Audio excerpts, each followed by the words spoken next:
and teaching the supremacy of Christ in all of life. Lord, you are the Christ, the Son of the living God, and you have the words of eternal life. Whatever thoughts you have need to conform to what the Scriptures say. Right here in the Bible, we have all the evidence that is needed to prove that Jesus is the fulfillment. Every second of every day is God's grace on us. That gives us the power to walk through life. So we talked quite a bit about names last week. The passage talked about names, and the passage talks a lot about names again this week. Do you think there's any significance for why names are important in this story? Well, obviously they have meaning. There's meaning behind the name. God used that name or had it called by that. Is this common? Do we see this commonly in the scriptures? I think this is kind of one example of how our Western minds can miss some of the Eastern context in the scriptures. Names actually were very important in the Hebrew culture and in the Bible. Almost every name in the Old Testament had some sort of meaning and often tied to the story of that person's life. Think about, I'm gonna tell you a couple names, and I'm gonna tell you what they mean. Okay, Abram means exalted father, and we know that it was later changed to Abraham, meaning exalted father of a multitude. Okay, Eve means life. Adam means man. Here's a good one. Esau. Anybody know what Esau means? Hairy. Hairy and rough. How about that? Jacob means he who takes by the heel. Very, very literal. Right? And Israel means God prevails. If you Google search, what is the significance of names in the Bible? Here's the answer. It says, in the Bible, names hold significant meaning, going beyond mere identification. They often reflect a person's character, destiny, or relationship with God. Name changes, like Abram to Abraham or Jacob to Israel, signify a shift in a person's role or destiny. Okay. Who can name off some of the names that we have here in Hosea?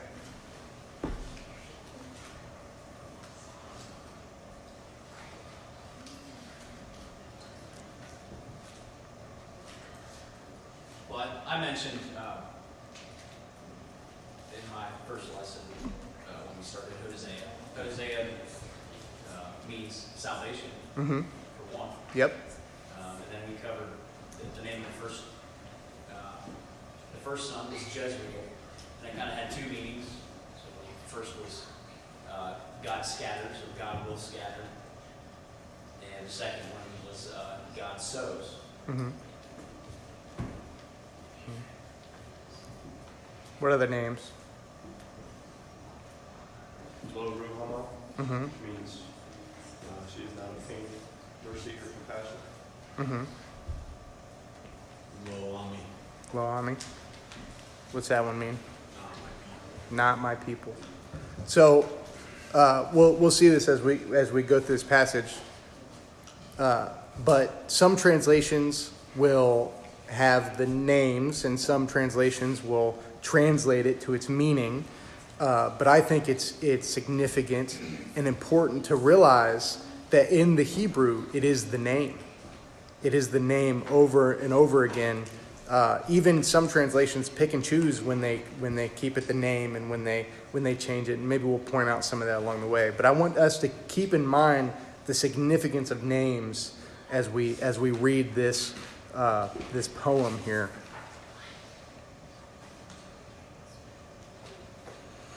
Okay, and maybe as a precursor, before we read here, we're about to read all of chapter 2. Who can tell me what analogy we're getting from Hosea? We've kind of talked about this a little bit, and we're going to see it a lot more today. What's kind of the analogy that's happening in Hosea?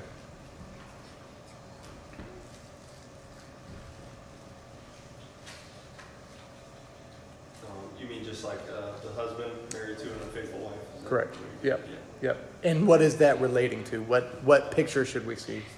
Us? That's the father in Israel. The father in Israel. Yep. Yep. The father in Israel. Okay, so this husband, Hosea, is married to an unfaithful wife. Is supposed to be a picture of God and the unfaithful wife of Israel. Right? Okay, so keep that also in mind as we read this. And we kind of answered it there, but also who is God's people in this time when we're thinking of this analogy being God's relationship to his people? Who is God's people? Northern tribe of Israel. Israel.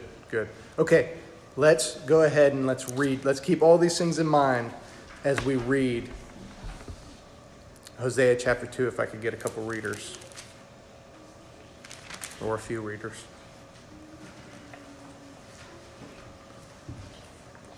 How far you want to go? We're gonna read the whole chapter, so if you want to stop and then somebody else pick up. Yeah, I'll just go like halfway. All right. For great will be the day of Jezreel.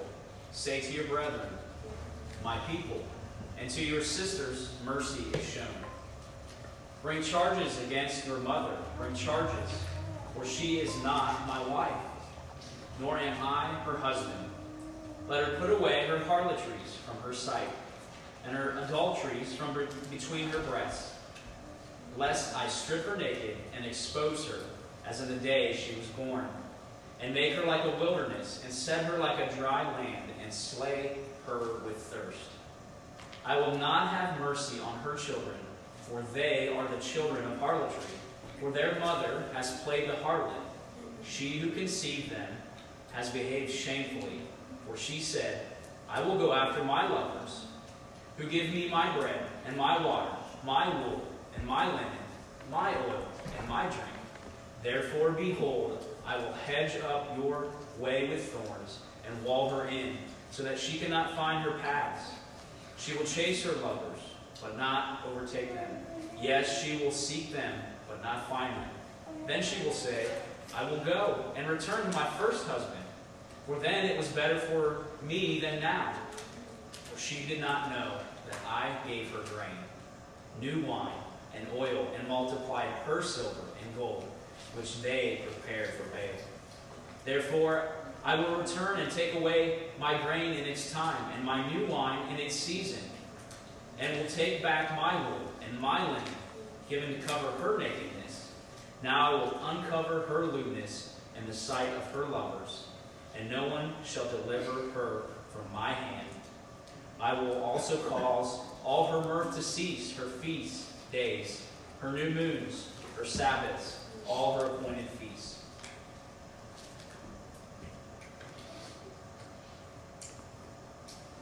And I will make desolate her vines and fig trees, of which she said, these are my wages, which my lovers have given me. And I will make them a forest, and the beasts of the field will devour them. So I will visit the days of the Baals upon her, when she used to offer offerings and smoke to them, and adorn herself with her earrings and jewelry, and go after her lovers, so that she forgot me, declares Yahweh. Therefore, behold, I will allure her and bring her into the wilderness and speak to her heart. And I will give her vineyards from there, in the valley of Anchor, as a door of hope. And she will sing there, as in the days of her youth, as in the day when she came up from the land of Egypt. And it will be in that day, declares Yahweh, that you will call me Ishi, and I will no longer call me Baal. So I will remove the names of veils from her mouth, so that they will be remembered by their names no more. And in that day I will cut a covenant for them with the beasts of the field, the birds of the sky, and the creeping things of the ground. And I will break the bow and the sword and war from the land, and I will make them lie down in security. And I will betroth you to me forever. Indeed, I will betroth you to me in righteousness and in justice and in loving kindness and in compassion. And I will betroth you to me in faithfulness. Then you will know Yahweh. And it will be in that day that I will answer, declares Yahweh. I will answer the heavens, and they will answer the earth.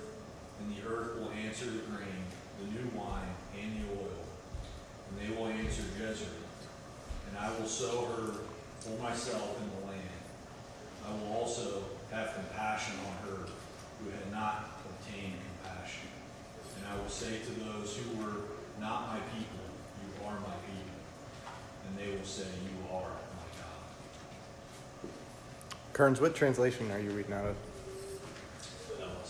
LSB. What translation are you reading out of? New King James. New King James. Okay.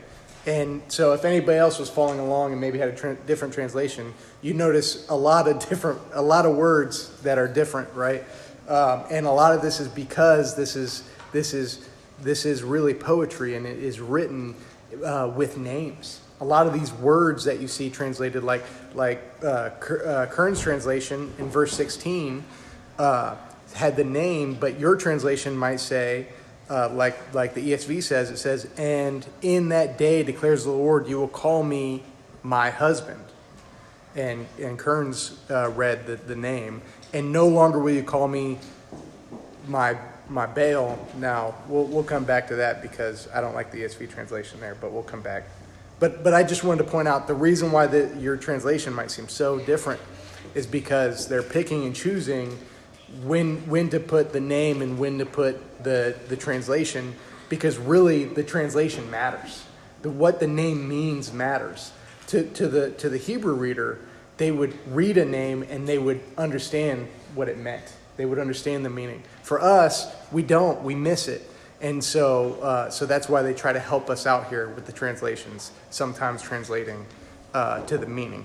But I think the meaning is important all the times. Okay. So what we see here, we see what could be described as kind of like the legal proceedings of a husband towards his wife who has been unfaithful to him, right? And so the first few verses there, he kind of talks about taking all the things that he has given her, right? But we see redemption in the end, right? And we'll get there. But let's look again, starting in verse 7. And I'm going to read 7 and 8. Now I'm going to read it from the ESV.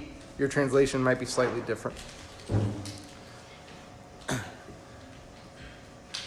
She shall pursue her lovers, but not overtake them. And she shall seek them, but shall not find them.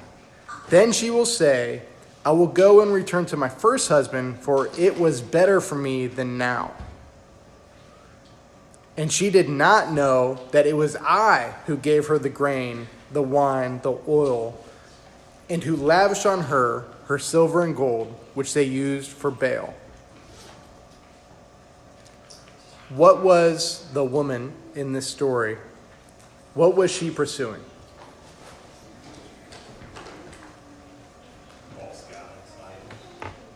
False gods, idols. Okay, why? Why was she pursuing them? They gave her these blessings. But she thought, right? What it? Don't. Go ahead. You've heard the phrase, we worship the gift rather than the giver. Yeah. Sure. How much, if we're not careful, or if we're in the world, we're in the flesh, how much can we strive for these blessings, right? Like comfort or finances or any of these things, when really we should see that these things come from God. These are gifts from God, right? And that's the same thing that Hosea, or God, is trying to communicate to Israel, right? You seek these idols because you think they gave you these things, but it was me. It was God who gave you these things. What are some? Well, let's go on. Let's read verse 10 here. Now I will uncover her lewdness in the sight of her lovers, and no one shall rescue her out of my hand.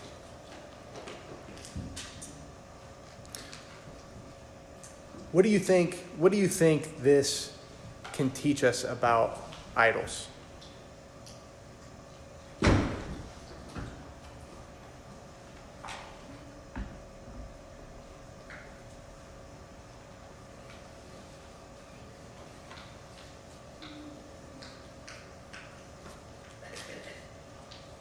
Or in other words, what can this teach us about false gods?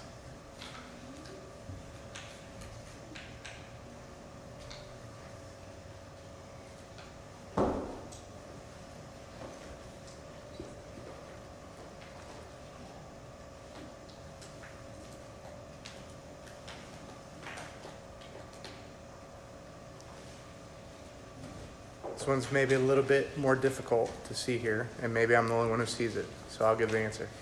Go ahead, I Brian. was going to say, maybe, I don't know where this is. In that. Sure.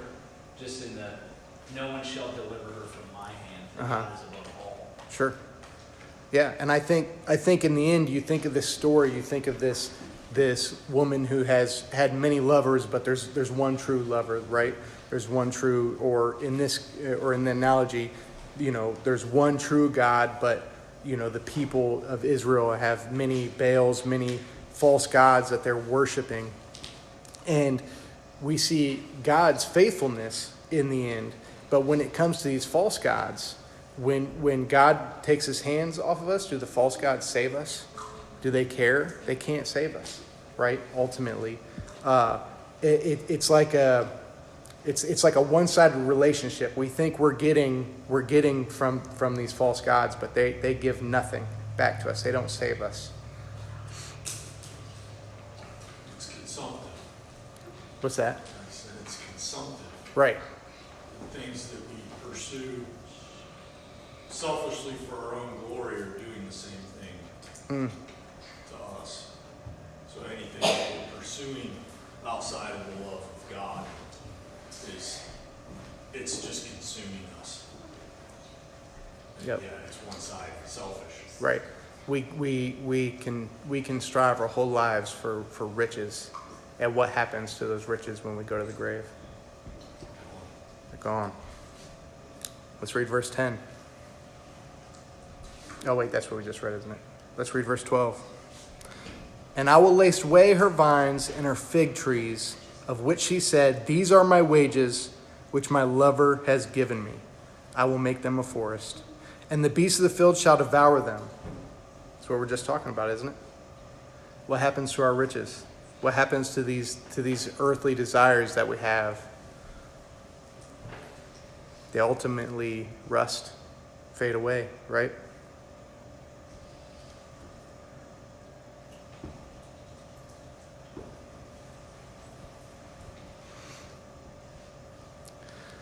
Okay, so we see here, whoa, where's my Bible? We see here in this first portion of Hosea chapter 2, we see kind of like the negative. We see this relationship that the woman, we see this relationship that Israel, and we see this relationship that even us before Christ has with these false gods. Right?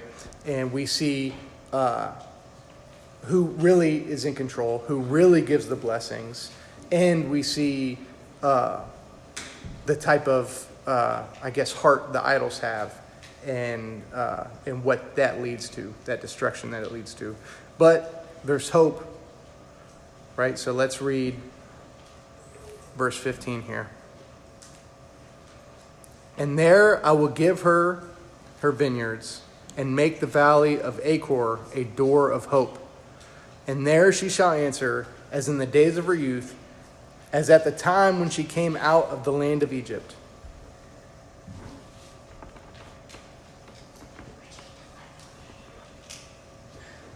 All right, I gave some hard questions. Now I'm gonna throw a softball.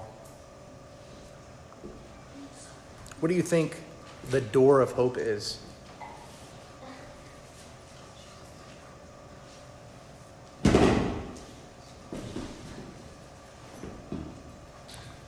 Or rather, who the door of hope is.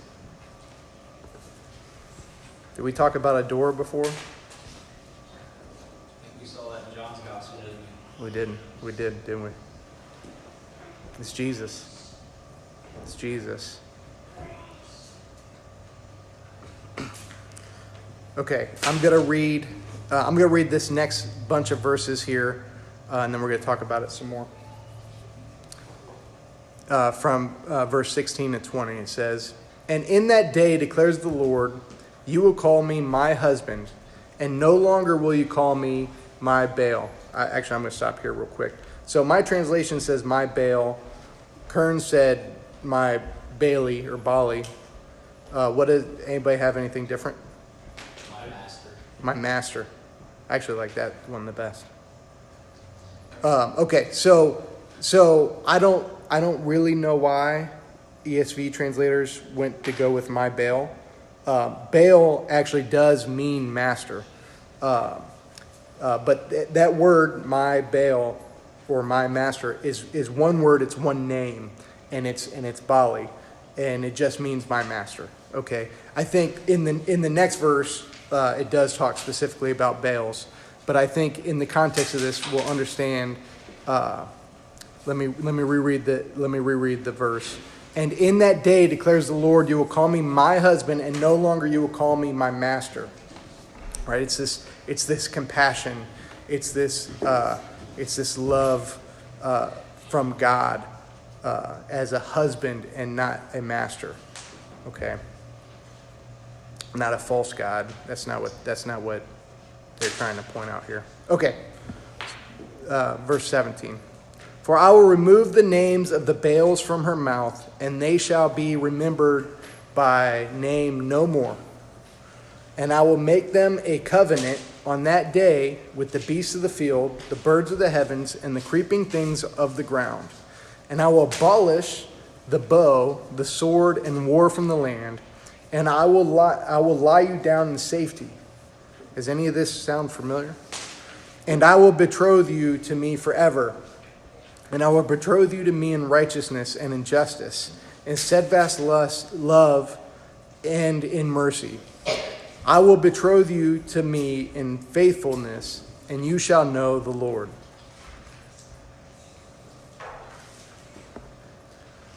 What kind of covenant is being made here? What'd you say? New covenant. Yep. Marriage covenant. Yep.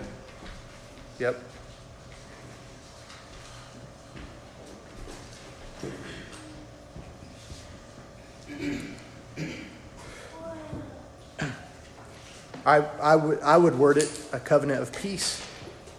Right? We see a lot of destruction before this, and then we see this new covenant that he will make on the day, and the beasts of the field and the birds of the heavens and the creeping things of the ground.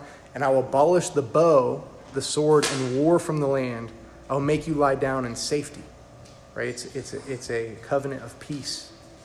What are some of the attributes that we see in these verses? These attributes of this covenant. What's this covenant look like?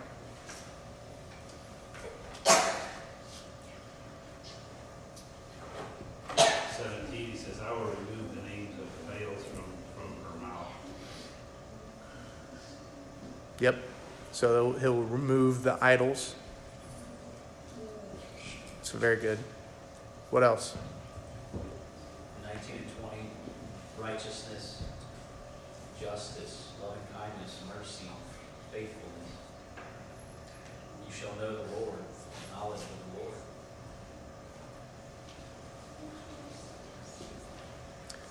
And what else?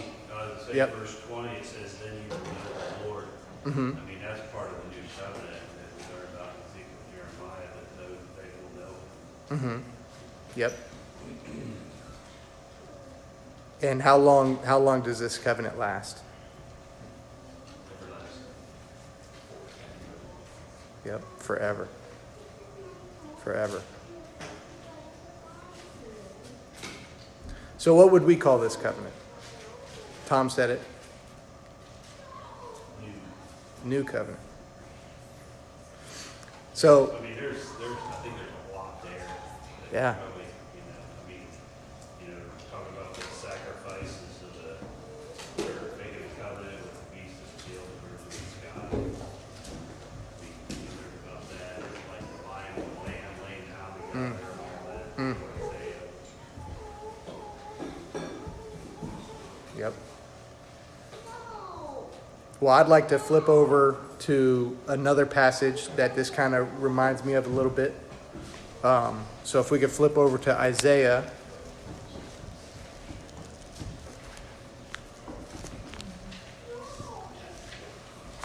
Chapter 65.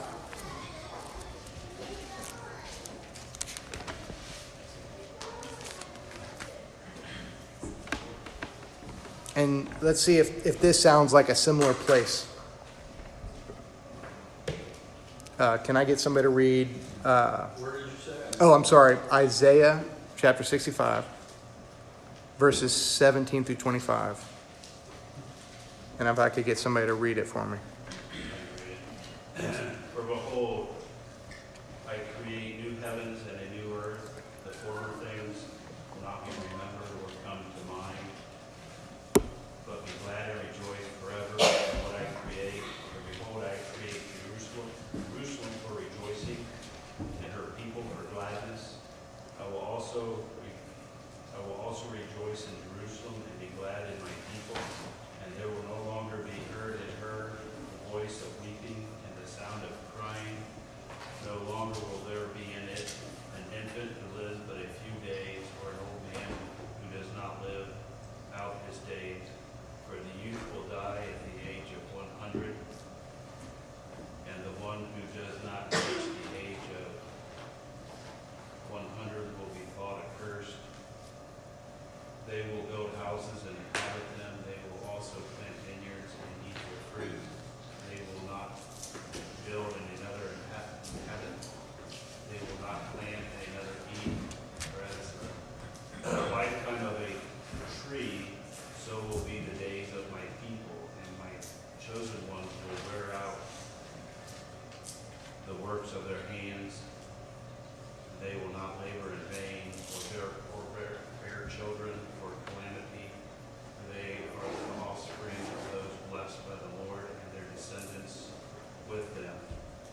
It will also come to pass that before they call, I will answer, and while they are still speaking, I will hear. The wolf and the lamb will graze together, the lion will eat straw, like the ox and the dust will be the serpent's food, and they will do no evil or harm in all my holy mountains. There's a lot there, but I think I loved what Brian shared this morning. The more we understand, and we're trying to understand the Old Testament, the more I see over and over again that it's all telling the same story. I used to see the Old Testament so separate from the New Testament, and all the stories so confusing. But really, if you start to understand together and you start to see how they fit together, it's one just big beautiful story, right? And I did just want to point out just a couple verses here that kind of tie that to the last one. In verse 17, right? He says, I create new heavens, new earth, and the former things shall not be remembered or come into mind. Right? Just like the false gods will no longer come to mind, no longer be known by name in the passage. And I love this. I love this in verse 19. I will rejoice in Jerusalem and be glad in my people. That in my people,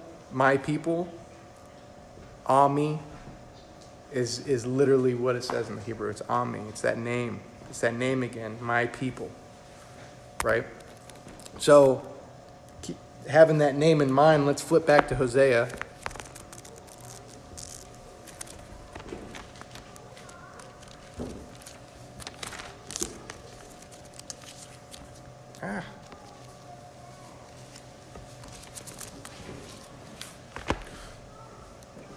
All right, now let's read these last few verses here. And in that day I will answer, declares the Lord. I will answer the heavens, and they shall answer the earth. And the earth shall answer the grain, the wine, and the oil, and they shall answer Jezreel. And I will sow her for myself in the land. And I will have mercy on no mercy. Remember, these are the names. It's God saying, I will call no mercy, the people no mercy. I will call them mercy. And I will say to not my people, you are my people. So he will say to, lo am I. He will call those that are not his people, his people. And he shall say, you are my God. Now, there's a mystery in the Old Testament that isn't even so clear here. If you're just reading this passage, you wouldn't think nothing of it. You know that Lo am I is the child of Hosea, right? And that he's going to be called God's people, right? And we know that this is about Israel. But there's a mystery that is revealed to us in the New Testament that is kind of concealed in the Old. And Paul in Romans actually directly quotes this verse to talk about this mystery. So if you would, flip over to Romans chapter 9.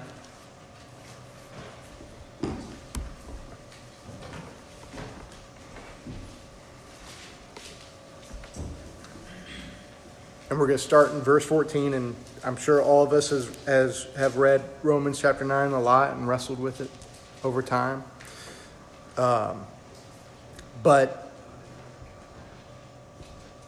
a lot of Romans is speaking about salvation, speaking about the gospel, but it's also addressing this issue, this mystery that is concealed in the Old Testament and revealed here in the New Testament. And that is, who is God's people?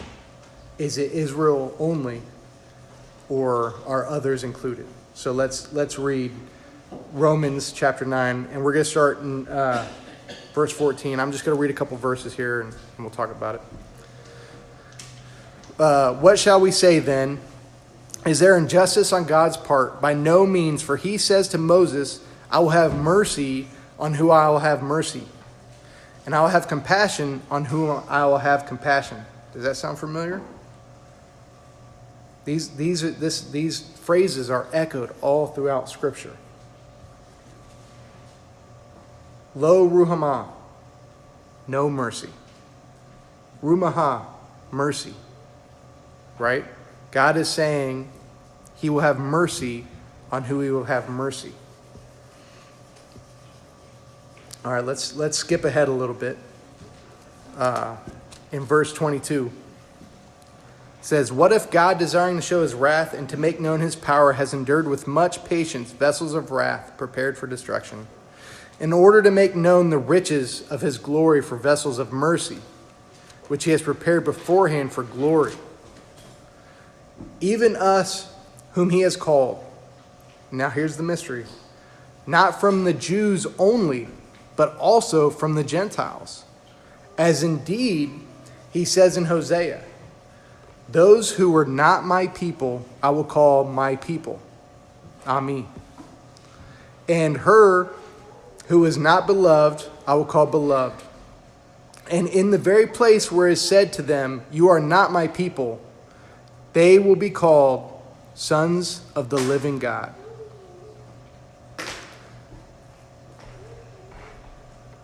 Just like Israel had this hope in the midst of their whoreness, the midst of them worshiping other idols and golden idols and thinking that that's where their blessings came from.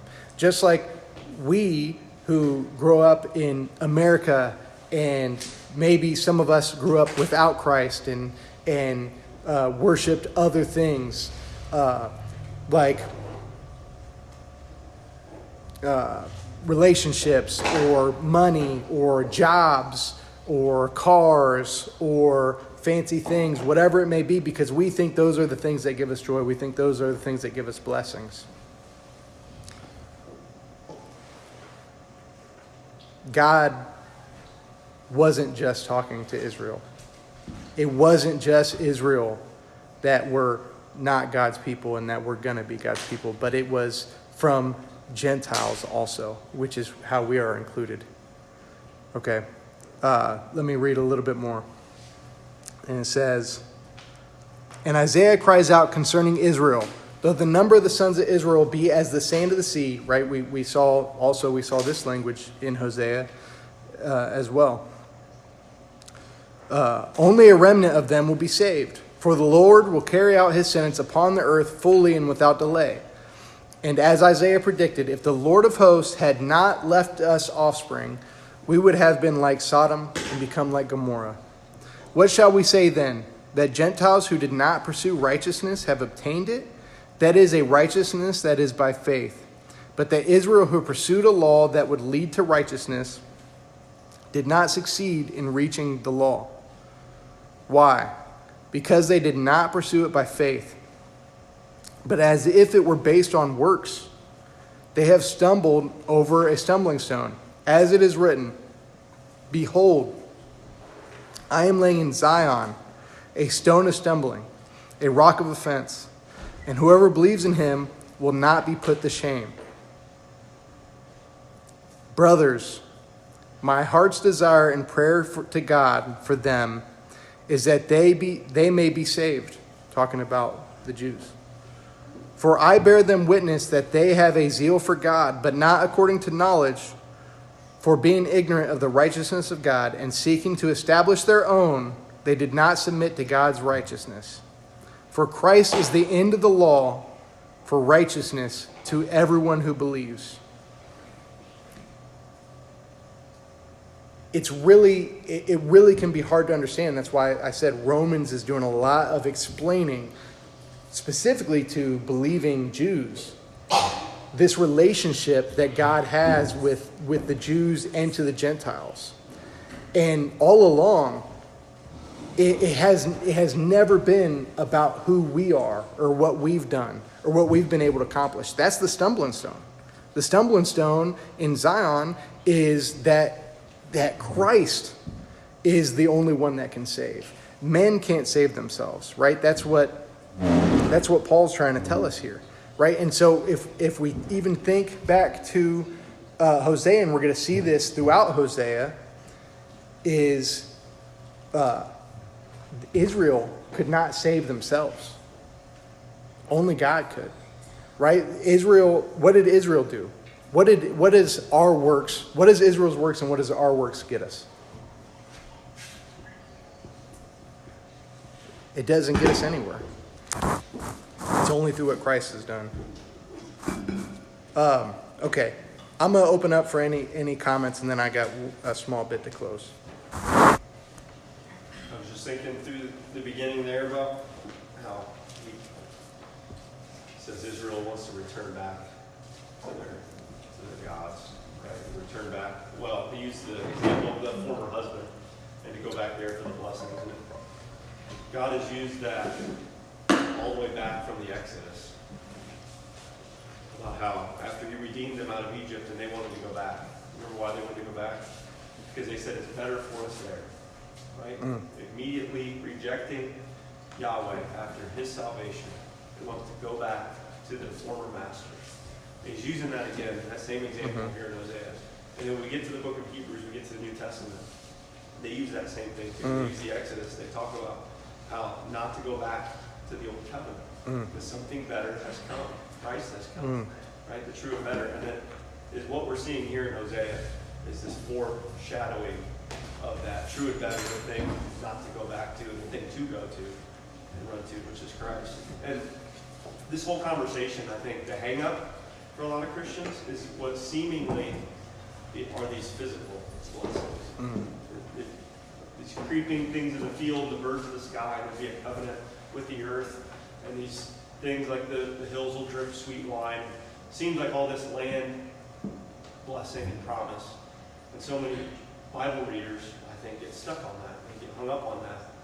And don't let the rest of the Bible tell us how those things come to be. Right? They want to run back to the Old Testament, see these things. Well, this clearly is still in our future because we don't see those nations restored physically back. And we don't see all these animals, restored and all this stuff, this peace between creatures. And they just don't see it. What I hope to do, hopefully next week, is really point to us how the New Testament interprets these things as being already fulfilled in the New Covenant, in Christ the King, which is what chapter 3 is about, I think, next week. And it's so important. The reason I bring that up is that is so important for us to understand our world, to understand the future, to understand what God has planned and what he's done and already accomplished. We're not waiting on these other physical things. Those were meant to be pointers and signs to the new covenant, to the spiritual realities. And so, well, like what Brian was sharing, from Deuteronomy 28, that God promised them all these physical blessings, but then when we get to the new covenant, like Ephesians 1, it says you've been blessed with every spiritual blessing in Christ. So all those, like Josh was saying, points to Christ. Something else I wanted to bring up was, you started off talking about names, and then you got to the mystery, and that mystery was there, just kind of hidden in the Old Testament. Go back to names, go back to Abraham. God changed his name from Abram to Abraham, and then said you're going to be the father of what? Many nations. Yeah. And then that's the mystery. Ephesians 2 and 3 kind of open that up. Very good. See how it all just together. Yeah. Said. Yeah. I had something real quick. Just reading through this before, verse 16, it shall be in that day, says the Lord, that you will call me my husband. And then this part right here, and no longer call me, my translation says, my master. I instantly thought, after reading that phrase, of what we saw in Jesus, part of his farewell address with his disciples, something that he said to them about no longer calling me my master. Remember what Jesus says now, you will call me. This is John 15, verse 12. This is my commandment, that you love one another as I have loved you. Greater love has no one than this, than to lay down one's life for his friends. You are my friends if you do whatever I command you to. Now listen to this. No longer do I call you servants, for a servant does not know what his master is doing. But I have called you my friends, for all things that I heard from my Father I have made known to you. And to me, Christ he's obviously not quoting this, but surely he's speaking these things in reference to what we see here said in Hosea, that no longer is Christ is saying, I'm calling you my servants, right? So I just thought that was so good. Yeah, so good. Anything else? I think that goes right into what I wanted to close with, and I don't have much to say, but if you are in this room and you are Christ, you have a new name. Ami. Ami. You are God's people. We are God's bride. We are God's friend.